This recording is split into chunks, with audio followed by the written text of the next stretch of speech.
Hey, yo, what's good? What's going on, everyone everywhere? Welcome back to another video, man. Make sure you like, comment, subscribe, share the video out, and all that good stuff. Show love on these videos, man, so I do put a lot of time, hard work, energy, and effort into them. Now, if you don't know about my loadout videos, I do a lot of research behind them. I try to find every single last YouTube video, whether it's some content run, a loadout, or a build that's laying it out. I try to find every last loadout I could possibly get my hands on: YouTube, Discord, websites, forums, in-game players and chats. Try to go and scour everything that is the internet, this game included, to pretty much find the best possible loadout for y'all. And in this video right here, I'm gonna show y'all the best electricity precision AOE loadout. Now, it will be, range / melee. You can really do either or on it. But yeah, without further ado, let's go and hop into this bad boy. So, in terms of our mods, we're gonna have a few, right? Pretty standard. Blast Stepper in the weapon socket. We're gonna use Brawling for the AOE. It's the best one for range / melee. Now, if you want to be up close and personal, you could do the Brawling Haymaker combo for weapon mastery, or even a two-handed combo for weapon mastery. Also do very well for melee range. But the Shuriken Storm is what we're going to use, and it's pretty much the standard as of today. Head socket, critical wire 3. Now you can switch this up and put in the supercharged circuit breaker 3 if you want to. Maybe you're struggling on a little bit of that EOG spam. Maybe you don't have the best EOG healers or tank or whatever the case may be. But I would recommend that you definitely want to check out this 2% critical strike chance with electricity wired. You know what I mean? When you have it and using it, it definitely makes a difference to help you just get your crits up, since you are very reliant on your weapon attacks doing as many crits as possible. And even with this build, the more your weapon attacks does, as well as some of your dots that you want to count on to do a little bit more, and even arc lightning do a little bit more, it's just gonna propel you ahead of everyone. Now, it is situational depending on what you're trying to do, but general case use, I would just say go with the critical wire 3 and should be good. Okay. Next socket, since we are precision DPS, we're going to focus on realistic positioning right here. Back socket, now I have an accelerated arc lightning in there, but you actually do not need that. Where's the back ones? Here they are. You actually want to go ahead and throw in Berserker in there, because without a lot of people realizing it, you actually go below that 35% more times than you can actually recall. A lot of times the healers are just pretty good, and getting you back up. Maybe you drink a soda, pop a shield, whatever the case may be. But the extra 10% additional damage output increase is just phenomenal. It's perfect, especially if you're doing DPS comp, throwing that Berserker for you. Okay. Chest, we're going to use penetrating strikes. Now, I will have to say penetrating strikes is better than core strength. Just think about it this way: 2% of 2% is always going to be 2%, right? But if that's if you're using core strength, you get 2% of maybe 100,000. Okay, cool, you did an extra 2,000. But if you think about it on the other way, for flip side, the penetrating strikes, as you go higher in content, penetrating strikes has a better advantage and a bigger gap over core strength. Okay, now what am I saying? Y'all asking, I know. In early content, maybe the ass guy or the boss has got 100 defense, 2% is just 2, so that's not that good. As you progress, they may have 1,000. That's what, 20, 200 or whatever. Yeah, I think 20. 10,000, 100,000, 1 mil, 10 mil defense. You see, the gap is just gonna keep getting greater and greater, and you're still only ignoring 2%, man. 2% is a great thing, especially in the late game content that we are in. It makes a marvelous difference. I mean, way more than just 2% increase of your damage. Okay. Leg socket is not gonna really matter because we're not using that. I only have Spark Barrage for a pet DPS build, which check out that video. It should be coming here soon. Hand socket is going to be max damage. It's pretty much what every DPS should be using. Feet socket, I have deadly block in here, but you can definitely throw in that tumbling mastery. And I use dashing combos for the might side of electricity DPS. That is if you are super speed, of course, but all around general case purposes, daily block will help you just get that slight advantage. Maybe there's an ad that's blocking, you're able to do that range attack and block break them and do additional damage equal to 5% precision, which since we're precision based DPS should be a lot. Now in terms of our affinity mods, I know these are all messed up for this current build, but type C and type D, it's not really a lot of good choices for DPS. Type C, you can get the one where it's like aggressive protection, whereas you use your weapon buff, you pretty much get absorption adapter from the head weapon socket on top of your whatever blast adapter that we're using. And then type D, you can get the sure-footed, which gives you a little bit more control resistance. That's the better one out of them. But as you see, the type C and D for healing, controller, or even tank is going to be a lot better. So use it for your support role, not so much your DPS role. But the type A and B, I definitely will use for your DPS role. I have them might right now, but I do might DPS as well. So they don't really feel like changing them out. So hey, throw in your precision if you're precision DPS, right?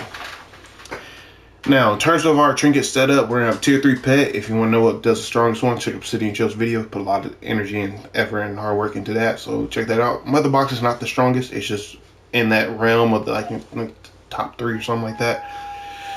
Utilize your buff trinket that you get from the vendor right there. I will also say that you definitely utilize your weapon as well that you get from the vendor. Those are 2 things that's going to give you the highest noticeable increase in damage pretty quickly, okay? Outside of like OP, item. Go ahead and use the OMAC Nanite Circuitry Trinket. You can buy this from Dr. Fate in the House of Legends, and the center portion of it next to that column that we're able to teleport all the different urgent war fronts. And pretty much all this is going to do is increase your health by 125%, which will help you out with buff trolls, getting an additional buff from whether you're might or precision.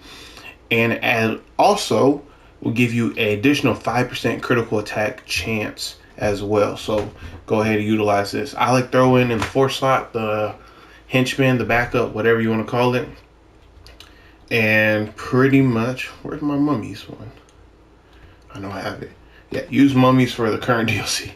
I have these other ones in there for some else I was doing with the league, but yeah, use mummies for the current DLC. And pretty much I like to sub this out with whether it be my supply drop, and I'll sub out artifact with Philosopher's Stone, and then I use Dead King Scepter with an orbital. Man, my inventory keep getting messed up. But yeah, I pretty much have it like that. Alright. And that's the setup you want to use in terms of trinkets. Now, when it comes to artifacts, the general consensus of this build is going to be a lot of hallway encounters. When you're fighting a lot of ads, damage should be good in the group, so they shouldn't last very long. So that's why you're not going to see some like strategist card. Strategist card is more for prolonged fights. That's where it really can maximize its full potential here. But since you're not really going to ever get the proc of strategist card, and when you do, maybe 1 proc, maybe 2, and that's it. When it comes to hallway ads, at least on a general basis, right? So instead, you're going to want to go ahead and hit up that Eye of the Gemini, because when you stand in someone else's field, you also get the 5% might precision. That's going to be greatly for yourself, as well as when you pop your own little orange EOG field around you, the Pollux Gaze, you get every player backup, pets, allies, whatever the case may be, damage that is going on, and get 20% redistributed damage right after it expires. We're going to go ahead and use the Quizlet, one because the base damage is better than Grim, so it's pretty much better than Grim in almost every way. And then plus, when you use the supercharge, which is what Eye Gemini, pair that with it, you're going to deal an additional damage from the refractal beam. Okay, and transformation card is pretty much never going to leave a DPS side. Hopefully they come with a 4th artifact slot. That would be great. But some other ones you can sub in, if you're on like the PS5 or even the PC, Mercy artifact, of course. You could potentially sub in if you quickly pop your superchargers. Sub in Scrap the Soul Cloak, just get the additional 7% of your supercharge back. And then you can quickly swap that back to transformation card, just so everything when you pop a super is there and ready, and you're still utilizing and maximizing it to the most effective way. But that is all I have for the trinkets right there. Now, if I will say, if you're opposed to the EOG stuff and supercharged stuff, Quizlet is still good just on its base pet damage. Pretty good all around for that. But you can also throw in a venomous dispenser in terms of and replace it out for Eye of the Gemini if you want. I really wouldn't recommend any other artifacts currently. For the type of build that we got going on here. So just Venomous Dispenser in turn and replace Fry, Gemini, Quizlet, Transmission Card. Alright, now in terms of my stats, you can see right here what I'm working with. You can pause the video as need be, but I got about 155,000 some change might and about 97,000 and some change precision. Now do keep in mind my generator mods, that's even on my health a little bit lower. All my generator mods and my base are all power, just because I run into, you know, trolls that can't keep up or no troll at all and stuff like that. So I try to make sure my power is always there so I can keep on pushing. Health hasn't really been much of a problem, and if it does, I don't switch heals, so that's why I don't really invest too much in health there. Now, if you don't have a problem with trolls and whatnot, definitely make sure you maximize your health to its fullest potential, since you will get an increased damage buff for things like buff troll in the group. Okay, they can give you more precision or more might depending on what they're rocking. And then my precision is a little bit lower. It should be over 100,000, but it's a little bit lower since all my generator mods in my base are also all might. Okay, so definitely keep that in mind. And now you see I'm at the max CR currently. Today's recording, which is 396, and you can go ahead and see my stats there in terms of my crits and damage and all that other stuff. Okay. Now for augments, you pretty much want to have all precision across the board. Don't be a little rainbow squishy, is what some people like to call it, and have all this mixed match colors. Just use precision all across the board. The only reason why I have might in here is because, as you see, my other precision one, I'm not done leveling it yet, and it's only halfway there. And you maximize more if, you know, this is maxed out pretty much. So once this gets maxed out, I will go ahead and replace it for the might one. So just keep all your precision ones if you're going to be precision DPS. Now, in terms of our allies, we actually have a couple of different setups that we can go ahead and do. You can definitely throw in, my apologies, y'all. The Shazam ally, he is going to be your top AOE ally, combat ability, DPS, whatever you want to call it, in the game to date. Now, he is going to get a little bit of an adjustment, so you can go ahead and still use Superman. Superman's going to be in that kind of ballpark, you know, number 1, number 2, depending on how they adjust it. Okay. And you will actually use Superman depending on what kind of ally setup you want to go ahead and do. Now, I like to sometimes run the luck of the draw here, just so you get the increased stats, maybe increase health for the, you know, troll to go ahead and give you an additional buff, maybe the increased critical attack chance. Just, it's all around good stuff altogether. And even the power generation is good, because since we're at precision DPS right now, hey, power generation is absolutely horrendous. So all around, Batman Who Laughs is just good for luck of the draw. And then Emperor Aquaman here, my call is also going to be very good, since it's 10% additional damage when it comes to our pets. Now, we will have to take damage ourselves to proc this 10% additional damage for our pets. And since, as you see, we're using Robot Sidekick, we got Tier 3 pet, we got our Henchmen and stuff like that all going about, and even the Quizlet, they're all going to receive that damage boost. So that's going to be phenomenal right there that we can always throw in. Now, if you don't want to use maybe the luck of the draw with the Batman Who Laughs, you can definitely go ahead, sub in Superman in your combat slot there, and then sub in Shazam here for the power of Shazam Lee and that slot there. Now, you will, at the max level, level 10 that is, when you use the combat ability, you'll get 6% might and 3% precision for 30 seconds, which can be very good for probably, like, you know, majority of the hallway ad and whatnot.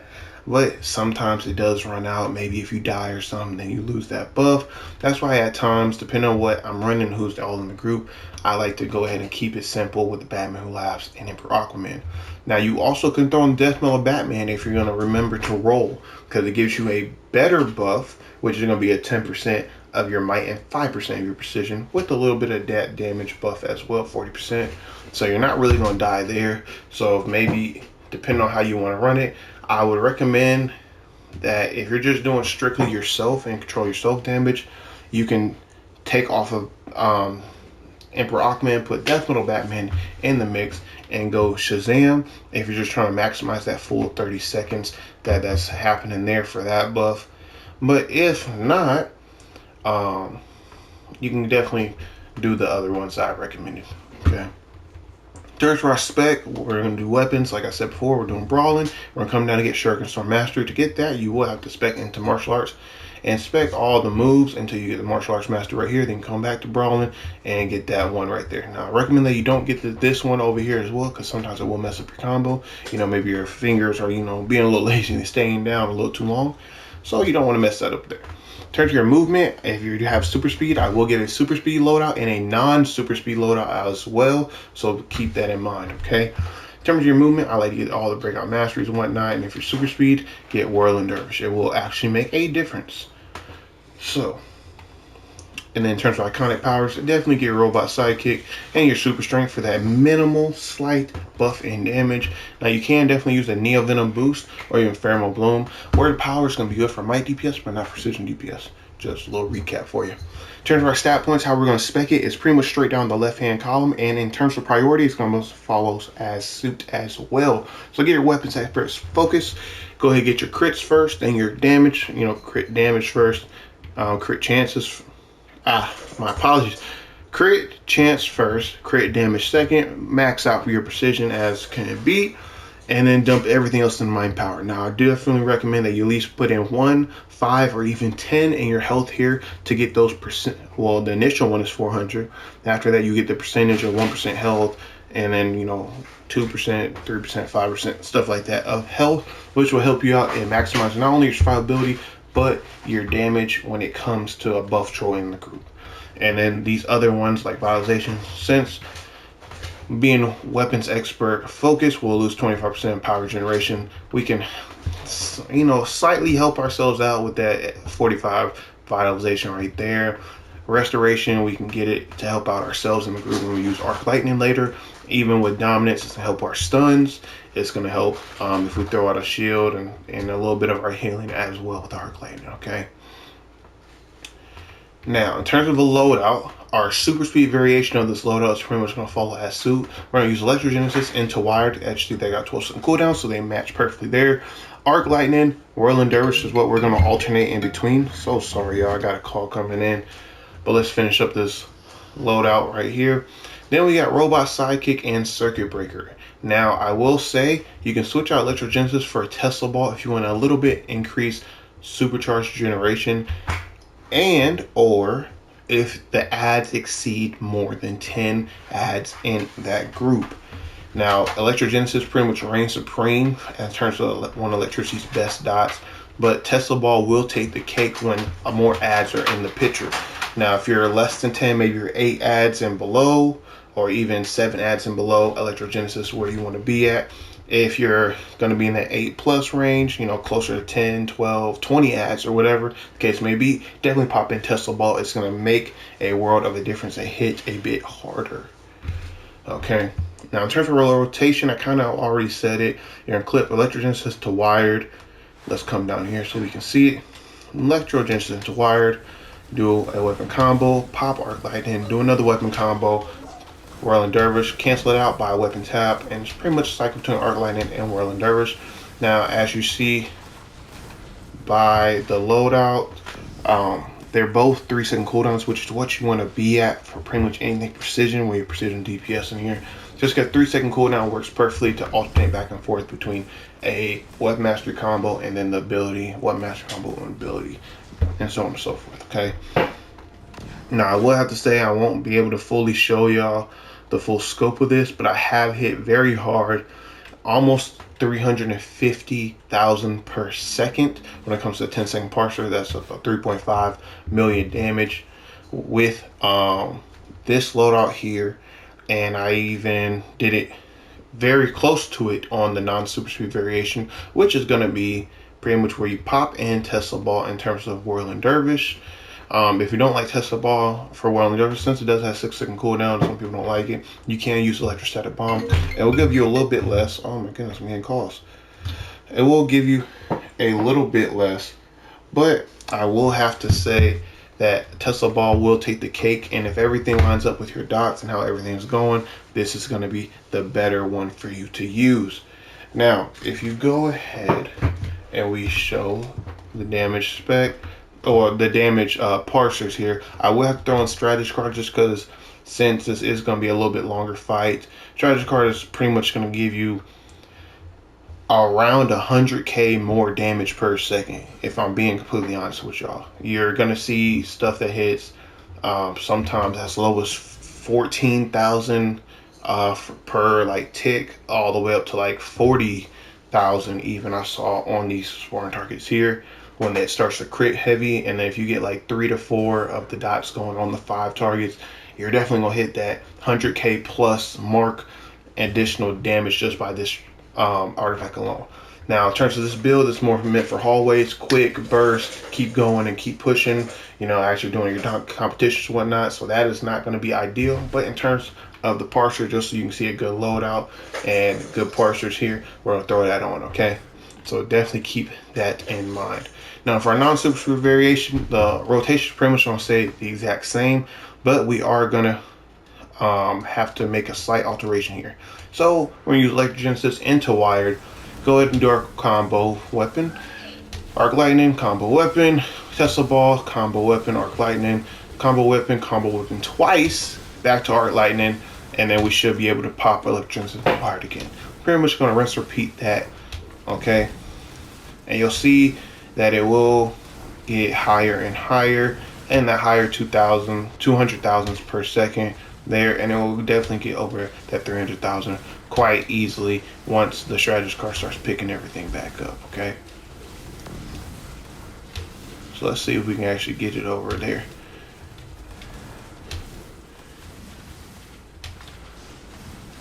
Sometimes I do go a little fast, so definitely keep that in mind when you're doing your weapon combos. Don't let it go too fast, because you will actually make it glitch out and you won't see your numbers because they won't count, because you want to look too quickly in terms of your Shuriken Storm, the Brawling Mastery. I kind of messed up on that, so let me just stop while I'm ahead, and y'all can take my numbers for as they are. Test the loadout for yourself, definitely. And let me go ahead and show y'all a little bit of the parser for the super speed variation of this loadout here. Let's just keep on pushing right here. Oh, I messed that up already, man. I've been trying to tell y'all, like, I'm not trying to sit here and show y'all the full parser per se, just because I want more information to come out in a shorter video span. So if you want to actually see the full thing, let me know in the comment section down below. I will have to edit, then it will take longer for these videos to come out, so definitely keep that in mind, okay? You won't get the information as soon as possible. Actually, we're even higher with this one, just because we're able to quickly clip this stuff, and it even helps save some of our crit chances for our weapon attacks, which is going to be our primary damage, and even more so with arc lightning and electrogenesis there. Now we'll dip off because I'm, you know, talking and trying to focus on what I'm trying to say. So I apologize, and I went a little too fast on that one, so that one's gonna be messed up too. But let me start while I'm ahead yet again. Y'all kind of see what I'm going at with the, you know, gist of this build. Now this build once again is for those hallway ads, so definitely try it out, see how you do. I've done phenomenal with it. I did have to revamp some things. And Prek, if you're watching, when we DPS comped, I was not using this particular loadout. I was using a different one because I was testing that one out. But hey, because he did beat me on the AOE side, but I got him on a single target though. And you can check out my single target loadout here in a little bit. I should be uploading that as well. But without further ado, make sure you like, comment, subscribe, share the video out. I put a lot of research, a lot of energy, and a lot of effort into this loadout and this build in particular. So definitely keep that in mind. Excuse the pets in the background, they acting a little crazy right now. But yeah, I don't think I got anything else to say. Check out the channel, got a whole bunch of different series going on about what's the most valuable time capsule to open up in 2023. Got a whole bunch of giveaways still active on the channel and more to come. as well as I will be having the rest of the electricity loadouts, whether it be might DPS, precision DPS, AOE single target range, melee, healing, battle healing, pet DPS, and all that good stuff, as well as some PvP stuff for arenas and duels. Okay, and I'll be doing that for every power and DCO. Start off with the healer power so I can quickly do those, and then move on to maybe tank and then troll powers. Okay, but without further ado, peace and shalom.